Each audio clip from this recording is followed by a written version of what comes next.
안녕하세요. 김유갑의 경제부동산입니다. 더 좋은 방송을 하도록 구독, 좋아요, 댓글 알림 부탁드립니다.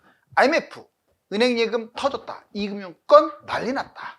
저축은행 새마을금고, 신협이 최악의 상황에 몰렸습니다. 연체율이 무려 6에서 8%대로 사실상 문을 닫아야 할 곳들이 많으며 수익도 95% 이상 감소하거나 적자로 돌아섰습니다. 금융당국은 부실사업장을 경국매로 내놓으면 땅값이 폭락하겠지만 구조조정을 피할 수 없다는 분위기입니다. 이에 따라 IMF는 은행 예금이 타격을 받을 수 있고 금융위기가 올 수도 있다고 경고하고 있습니다. 유료 상담은 010-2616-6276 제가 직접 매수타임과 입지를 전해드립니다. 지금 바로 전화 주십시오. 자, IMF 은행 예금 터졌다. 이금융권 난리 났다. 지금 계속 몰아붙이고 있죠. 자, 지금 PF 몰아붙이고 있는데 아파트 어때요? 막 우후죽순으로 추락하고 있네요. 결국 은행 예금까지 터지는 불상사가 발생했습니다. 먼저 이금융권 최악의 연체, 정말 당장 부도가 터져도 이상하지 않을 만큼 부도 위험. 2008년보다 더 큰 금융위기가 다가오고 있다라고 하고 있잖아요. 프레시안. 자, 연체율, 이금융권, 순이익, 문제 해결 세 가지로 한번 정리를 해보자고요. 먼저 연체, 저축은행, 새마을금고, 신협, 우선 이것부터 볼게요. 22년에 3.4%였어요. 23년에 6.5%였어요. 자, 이제 저축은행 24년 현재 7.5예요. 이거 보세요. 거의 뭐 부도로 가고 있지 않나요? 새마을금고 22년에 3.5, 23년에 5.1, 24년에 7%대. 이것도 마찬가지입니다. 자, 신협 22년 3.6, 자, 23년 누락 24년에 5%. 마찬가지로 기본 5에서 8% 사이입니다. 정말 무시무시하죠. 이 연체율은요 갚지도 못해요. 그러니까 자꾸 늘어나잖아요. 자, 이제 순이익 보자고요. 저축은행 순이익 마이너스로 추락을 했습니다. 마이너스 527억. 여러분들 순이익이 마이너스다 그러면 그런데 이거 월급도 못 준다는 얘기예요. 얼마나 심각하겠어요. 그럼 여러분들 예금한 돈은요 1년 전에 2배 이상으로 급증했고, 더 놀라운 사실은 새마을금고 순이익이 1조 5,573억이 860억으로 마이너스 95% 감소해버렸습니다. 어떻게 1%도 아니고 95%. 그럼 신협 볼까요?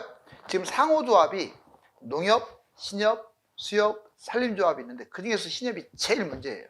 순이익 5,706억이 자, 여기 보세요. 212억으로 마이너스 96% 감소. 심각하지 않나요? 문제 해결. 그럼에도 불구하고 건전성, 수익성이 나빠졌지만 이금융권은 계속 PF를 고집하고 있어요. 그러니 칼을 빼들죠. 누가? 금융당국이. 부실사업장은 아예 경국매 내놓고 때려버리겠다고 했어요. 땅값 그렇게 되면 큰 폭으로 조정을 하겠죠. 안 내놓을 수가 없습니다. 지금은 다 지금 감시하기 때문에. 금융당국 부동산 PF 사업장 재평가 공개를 하겠다 이제 파장이 일고 있는데 안 할 수 없어요. 이렇지 않으면 금융위기 터지는데. 자, 이제 간단히 통계를 볼까요? 이금융권 연체율, 기업부채 위기 부각. 자, 보시면 실제로 빨간색 저축은행 여기 보세요. 7에서 8%대. 지금 갑자기 24년 1분기 와서 그리고 수직으로 상승하네요. 새마을금고 7%대. 얼마 전에 5냐 6이냐 이렇게 얘기했었잖아요. 자, 그 다음에 신협 보세요. 5%로 그냥 수직 상승하고 있어요. 이 세 개가 제일 큰 문제입니다. 자, 그리고 문제는 얘들이 집단이 아니고 각 지점마다 있는 거잖아요. 지점마다. 그러면 좀 괜찮은 곳들, 아주 심각한 곳들 따지면 당장 부도날 지점들이 많다는 거예요. 이게 평균이니까. 기업부채 2018년과 2023년 지금 1800이 2700까지 기업부채 늘어나는 거 보소. 엄청나죠. 그리고 국가별 그럼 기업부채 특히 GDP 대비 부동산업에 대출을 받은 거 지금 유로지역, 호주, 미국, 영국 있는데 많아야 14 아니면 8%. 자, 한국 무려 24%. 꼭 어느 나라 짝 같아요. 중국 그대로 지금 하고 있잖아요. 예금 손실 위험은행. 그럼 여러분들이 모든 지금 예금 손실에서 안전한 곳은 단 한 군데도 없어요. 다만 지금 당장 또는 1년 또는 금융위기가 터졌을 경우 좀 위험성이 높은 곳들이 어디냐? 자, 2008년보다 더 큰 금융위기가 다가오고 있다. 자, 보시면 예금 손실, 위험은행, 한국은행의 대처 같이 보자고요. 돈을 못 찾는 곳도 지금 생겨나고 있어요. 금액이 얼마든지 아무튼 5천만 원 이상은 보장이 안 됩니다. 나중에 사고 터지면. 예금 적금이 이체가 안 되는 경우도 있습니다. 왜? 자꾸 소진이 되는 거야 이게. 물론 지점의 문제에 다 그렇다는 게 아니에요, 일부. 근데 이런 건 좋은 현상이 아니죠. 확대될 수가 있죠. 은행 거래 정지 상태로 이게 확대돼 버리면 문제가 되겠죠. 뱅크런이 터진 것도 있죠. 문제은행 중심으로 초기에 빠른 인출을 해나가는 건데 지금 이금융권은 다 여기 이런 위험성을 안고 있어요. 위험은행, 비은행, 다른 말로 이금융권 위험, 새마을금고, 저축은행, 신협까지는 아까 했고 수협, 농협, 산림조합, 카드사, 캐피탈. 문제점, 지금 PF 대출이 제일 큰 문제죠. 그 연체, 특히 브릿지론, 본 PF 하기 전에 그 고금리 브릿지론 시작 단계에서 자기 자본 비율이 취약한 은행, 여기가 문제가 돼요.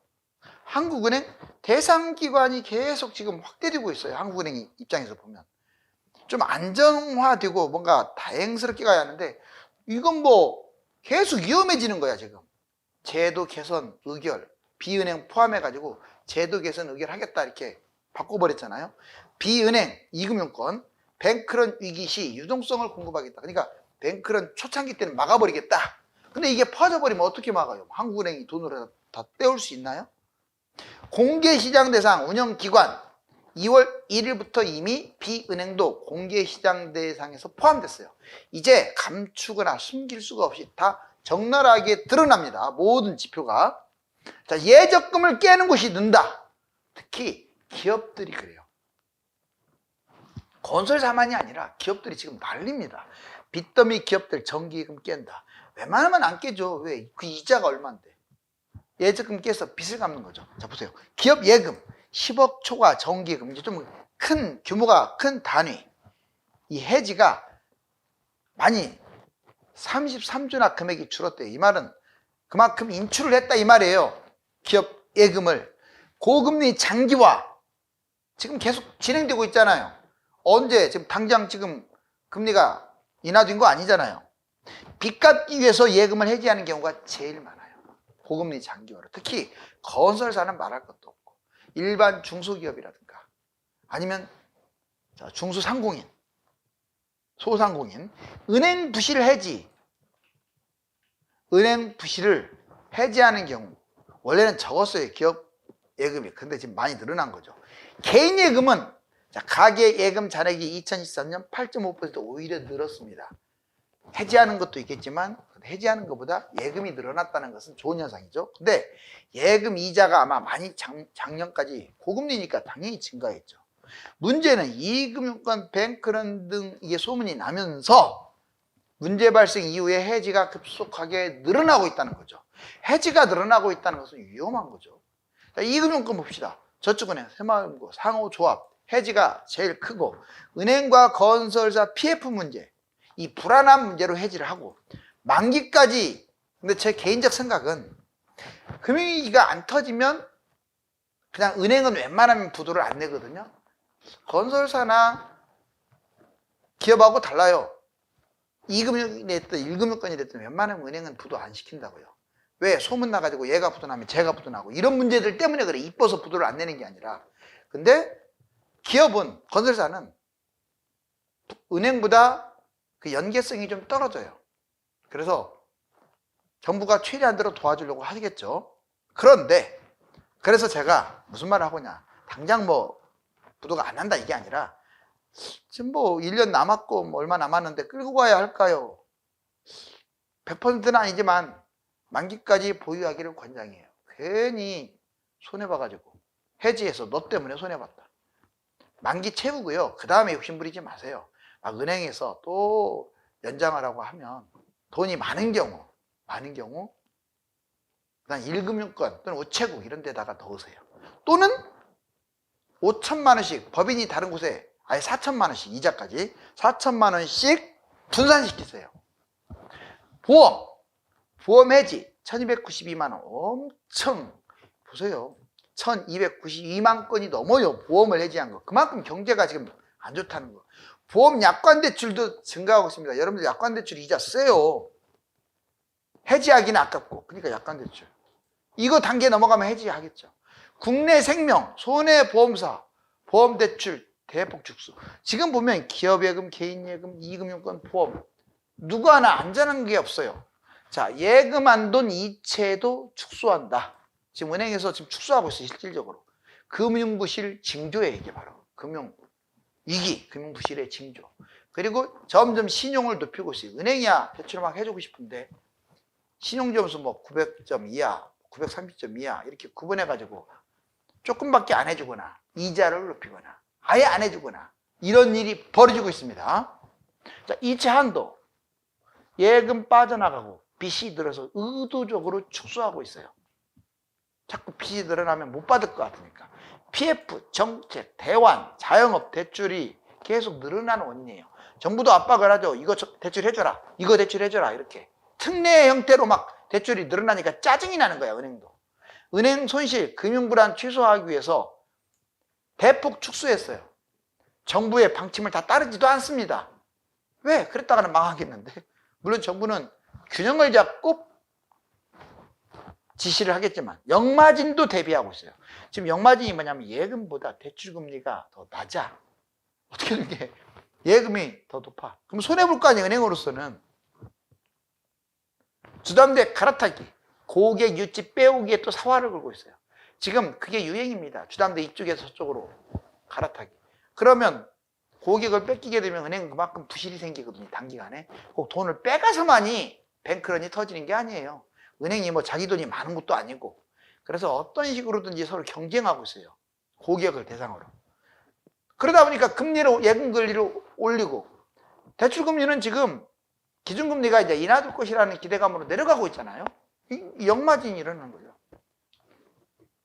예적금 이체를 줄이기 위해서 예금을 묶거나 연장 그렇게 하려고 노력하는데 웬만하면 좀 부실한 은행은 만기가 됐으면 그걸 묶어놓으려고 막 자꾸 꼬실 거 아니에요. 여러분들을, 어르신들을.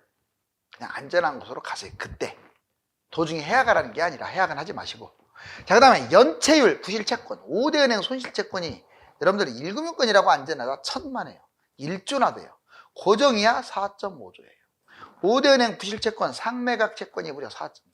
예금 유치 대손 충당금 잔액 11.1조. 지금 대손 충당금 때문에도 지금 은행들이 힘들어하죠. 하지만 부실을 막기 위해서는 대손 충당금은 어쩔 수가 없는 거죠. 자, 여기 보시면 예적금 위험, 예적금 부실. 자, 위험 요인. 지금 왜 위험합니까, 은행이? 불확실해요, 지금. 국내든 국외든. 전쟁도 지금 심각해요. 이번에 이란 총리도 헬리콥터, 그것도 자꾸 떠들어대고 있잖아요. 고금리, 위험 징조, 민간 부도. 민간이 너무나 부도가 좀 많이 생겨. 돈 감음, 돈은 엄청 찍어넣는데 돈 감음. 예금 경쟁. 세 번째, 금융 자기자본 비율, BIS. 이게 15%에서 18% 수준이에요. 이게 결코 1금융권 쳐놓고 높지가 않습니다.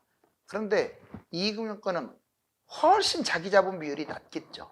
즉 고객 돈으로 땜빵한다 이 말이죠. 자, 위험 요인 세 가지. 그러면 우리가 제일 신경 써야 할 게 은행 부실입니다. 민간 연체, PF 대출, 연체 악화 이런 거. 뱅크런 터지는 것도 신경 써야 돼요. 예적금 문제, 단기간에 부도나 버릴 수가 있어요. 뱅크런은. 이건 정부도 어떻게 못해요. 그냥 빠르게 빠져버리면. 부도 확산, 개인이라든가 기업이라든가 이금융권, 연쇄부도 가능성이 있기 때문에 항상 신경 써야 합니다. 그럼 예적금 해결 방안, 안전한 곳이 우체국 1금융권이에요. 그리고 2금융권은 소액만 예치하세요. 웬만하면 5천만 원 보장 범위 이내로 이자까지 포함하려면 4천만 원만 분산 예치. 만기 시에 안전한 은행으로 예치하는 게 좋겠네요. 자, 그 다음에 예적금 대처 방법. 그렇다면 결국 내가 지금 예금 막 손해보고 이걸로 금융위기 터지고 불안하고 지금 난리 났다. 지금 IMF도 얘기하고 그러는데, 자, 이렇게만 지시에 따라 보자고요. 예적금 일단은 만기 찾는 걸 원칙으로 하면서 주시하세요. 가만히 있으라는 게 아니라. 당장 찾으면 손해니까. 당장 부도나는 것은 아니니까. 은행은 당장 부도 안 나게 해요. 정부에서. 연계성을 띈다고 했잖아요. A가 부도나면 B가 부도나니까 이건 나중에 못 막아요. 그게 기업보다 유리한 점이에요. 그걸 악용하는 것 같아요. 그 다음에 부실 위험 인식. 근데 부실하다라는 건 알고 하셔야 돼. 괜히 이자 세게 주겠어요. 부실한 곳들이 이자가 센 거예요. 1, 2년 만기 후에 분산 예치. 항상 돈에 대한 탐욕이 원금을 까먹는 거죠. 자, 1금융권 5대 은행이 안전하다. 이것도 알고 계세요. 금융위기 때는 누가 또 부도 날 수도 있어요. 1금융권이라고 부도 안 납니까? 옛날에 났잖아요. 그렇지만 안전하다. 2금융권 만기 딱 되면 뒤도 돌아보지 말고 이자 챙긴 다음에 원리금 합쳐갖고 5천만 원, 원금만 따지면 4천만 원. 자, 우체국 전액 보장하니까 돈이 막 10억 단위로 많은 사람들은 그냥 우체국에 넣으세요. 이자 좀 못 받으면 어떻습니까? 새마을, 단위농협 이런데 분산 쉬워요. 새마을금고는 지금 지역별로 다 달라요. 법인이. 물론 같은 곳도 있어요. 그걸 확인한 다음에 분산 좀 귀찮긴 해도 이자 세니까 이렇게 하셔야 돼. 법인이 다르면 5천만 원씩. 자, 이제 한국 제2의 IMF 온다. 지금 현재 PF 2008년 금융위기 때하고 비슷하고 한국 경제 뇌관으로 자리 잡았다. 먼저 경제가 불안하고요. 정책도 조금 너무 늦게 손을 쓴 것 같고 구조조정 문제도 있습니다. 자, 국가부도 달러와 유가 상승, 해외 자본 이탈. 지금 이게 별로 좋은 분위기가 아니야, 아직까지도. 그렇다고 당장 뭐 금융위기가 터졌다 이게 아니라 위험하다 이 말이죠. 두 번째, 고금리 은행부도. 고금리가 장기화되면 될수록 이게 PF가 문제가 돼요. 건설사와 은행이 왜 불안하냐면 건설사 때문에 그래. 부동산 연체율 때문에 터질 수도 있어요. 주가 부동산 주식 위기 수준입니다. 자, 부동산 거래 스톱. 우리나라 주식이 너무 안 뛰었다 이 말이에요. 정상적이라면 3,020 넘어갔어야 돼. PIR 규모 다 따졌을 때. 아직도 2,600, 700에서 허덕거리고 있죠. 자, 그만큼 경제가 안 좋다. 정책 부재. 정부와 국회가 위기 대처 능력이 부족한 것 같아요. 제가 보기에는. 여당, 야당, 정부 할 것 없이. 상황이 오히려 악화되는 것 같아요. 좀 제발 좀 그만 싸우고 나라 좀 살립시다. 자, 미중 해외발 경제 금융위기 대처 능력 부족. 그러니까 지금 중국이 터질 수도 있고 미국이 터질 수도 있고 여러분들 기축국가니까 안 터진다. 그런 아주 바보 같은 생각이에요. 그러면 2008년에는 왜 터졌습니까? 자, 일부러 터뜨릴 수도 있고 여러 가지 요인이 많아요. 아무튼 대처 능력이 부족한 것 같아요. 제가 보기에는. 근본적 해결보다 가시적 현상에 급급. 중국이 이래서 지금 무너지고 있잖아요. 정부한테 잘 보이려고. 지방정부가 중앙정부한테. 이게 확대되는 거죠, 그러면. 자, 구조조정. 지원과 정리를 균형 있게 하는데 지원만 한 거야, 지금까지. 불균형. 일방적 지원. 돈도 부족하고. 국민 혈세로. 강성 노조도 문제입니다. 너무 정부만 욕할 것도 못해요. 우리나라가 노조가 잘하는 것도 있어요, 분명히. 자, 특히 취약층에 대해서 상당히 많은 도움을 준 것도 사실이에요. 그지만 자, 귀족 노조, 연봉이 1억 3억 되는 사람들을 위해서 존재하는 노조, 이게 노조입니까? 지역적 이기주의 위기로 결국은 경제 위기의 원인이 될 수도 있어요. 노조가. 구조조정 미흡, 인원 감축, 지원 축소, 결단 필요. 제가 지금 이렇게 제시한 것은 어떤 특정 층을 몰아붙이거나 이게 아닙니다. 좀 다들 단합을 해서 제2의 부국을 이루었으면 좋겠어요. 여기 보세요. 이게 바로 은행 예금 터지고 뱅크런 나고 금융위기 터지고 한 그런 사진들이에요. 이제 은행까지 문제가 불거지고 있습니다. 과연 부동산 PF와 가계부채, 기업부채가 심각한 상황에서 정부는 슬기롭게 극복할 수 있을까요? 감사합니다.